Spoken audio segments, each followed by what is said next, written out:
select the sets at the Mandarin Oriental, the photography sets? Yes. I know that you generally do that with all of your work. So was that something that you had access to fully? Yes, completely. Like the Mandarin was like, yo, do what you got to do, you know. And this for me is such an important thing because now it's very rare to have new age, avant-gardist, contemporary ideas within a commercial structure.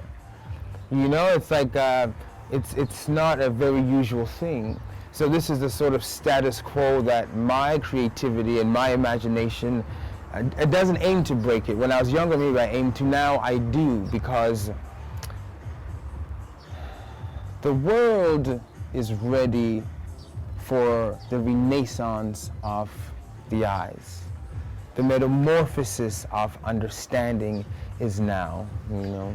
Did I answer the question, or did I? No. Did I? But you're used to my responses. In a very abstract way, guys. I hope we answered the question for you. Xander and I, we can get off on these beautiful abstract discussions, but we're trying to bridge the gap because sometimes even we get lost in our own thoughts. Yeah. I wanted to bring it back down to, and I think a lot of you guys in London, around the world, will totally love hearing is about Xander's creative process, his intellectual blueprint, because it's very unique. If you look at your Instagram page, I know that it's on one hand very active, very dynamic, with a lot of engagement, but on the other hand you're like really quiet about it. But when you do put things out there, the creativity levels that you produce, I think like not almost 100% from your own mind, are so special, so different. We'd love to hear, I would love to hear about your intellectual blueprint of creativity, and I think others as well would be happy to hear that. Yeah, that's a very interesting question because it changes every day, you know. If you asked me that question yesterday, I'd probably have responded differently. But before, my visions were based on the need to translate, the need to find the bridge between imagination and reality, and the incessant need to think of something and then see it in front of me, you know. And then the older I've grown, like where I am now, it's more so colors, you know. Colors are a very big thing for me. Like you'd see my Instagram from last year after I went through the whole not seeing phase. Yes, you know? We will touch upon that. Xander was actually blind for 2 months during COVID. This is kind of a big thing. We're going to get back to that. Yes, you're like, just put it out there. Put it out there. Let them know. Colors. We're going to colors. We do see super like clouds, ethereal colors, purples, pinks.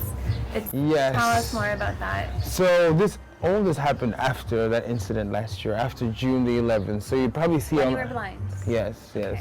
You'd probably see, like, just put it out there. Legitimately blind. I couldn't see anything. Yeah, I couldn't open my eyes. Clinically blind, like you were diagnosed blind, or no? My eyes were. It was like 1,000 daggers if I opened my eyes. It's a big thing. The source, everyone at the source knows about it. I had MRIs, brain scans. I thought I had cancer. The source, by the way, is an amazing, super creative hotel in Marrakech.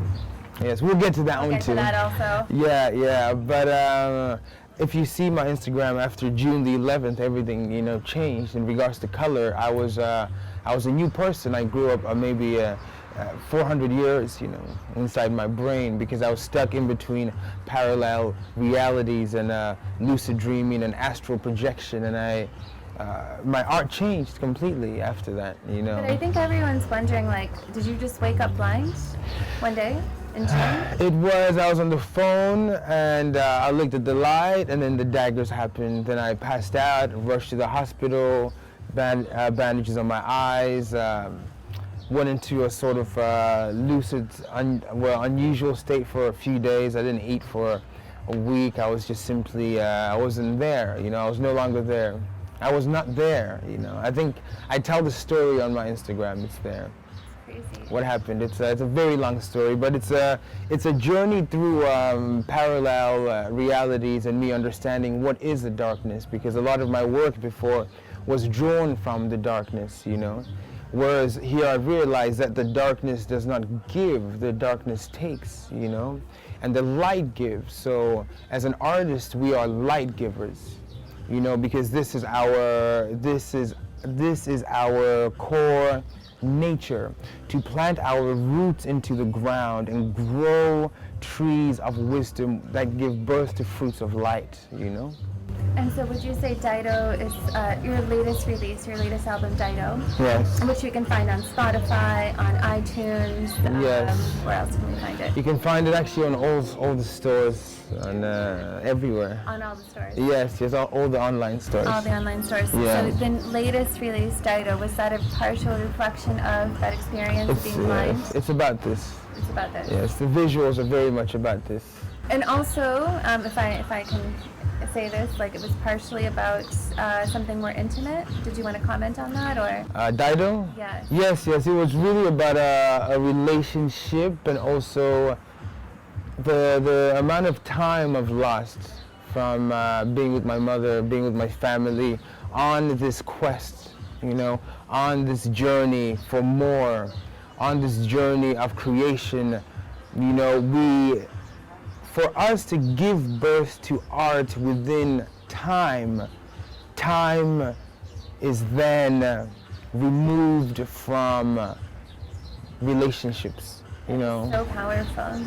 I think a lot of us can really relate to that. So Yeah. It feels like what I just heard you say was like this amazing fire you have in you to create has taken you all over the world. It's taken Yes. you, like we said, to Australia, to Tokyo, to New York, Los Angeles, all over the world. Now Yes. here in Morocco, but it does take away from things that matter, and those things are relationships, especially time with loved ones like Yeah, and that sounds like a big conflict. Yes, a huge conflict, because my mother is the crown jewel of my creativity, and she is the core that has fired the hydraulic engines of my art, you know. So to lose this much time with her is it's a lot to have to give up. But she equipped me with enough paint, with enough palettes, with enough hues to understand the world, and to not only understand the world, but to implement creatively my understanding of the world to the world, you know. That's very powerful, and I also think it's clear in some of your works, for example, feminine energy. Yes. I don't know if you're referring specifically to the pivotal woman in your life, like your grandmother, like your mother. Yes. But it certainly, I think if you listen to it, it seems that the woman really impacted you. That feminine energy was such a big part of, you know, who you came out to be, and Yes. you really respect it. But Definitely. Yes. That's 100%. Feminine energy is when I step onto the ground, it resonates, you know. It resonates with feminine energy. Femininity is such a pivotal aspect in my creative process, without calling on it, just naturally, because I was raised by a single mother, and I saw the world through the eyes of a woman. I saw men through the eyes of a woman, and she learned all the negative qualities of men as a woman, and what she imparted into my being was the corrections of this, you know, and also how to understand women, how to treat women, and this is very important for me.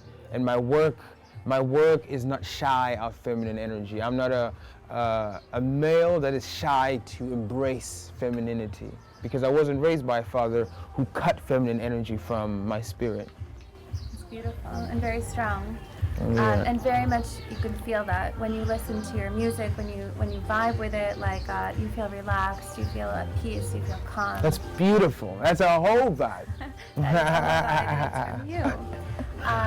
And I want to go back just for a moment to your mother, because your mother is an African woman originally from, I believe, I don't know if she's from South Africa, but Yes. I know that she lives there, at least for the moment. Yes. And a very strong woman. She's a writer, like a very strong woman. Yes. So when you speak of seeing things through her eyes, are you seeing it as like as an African woman, or just woman? Because you have traveled all over the world, so now Yeah. you see through the eyes of many different women, because I know Yes. that you love to discover people. Yes. So is it like from the African woman's eyes or from women's eyes around the world?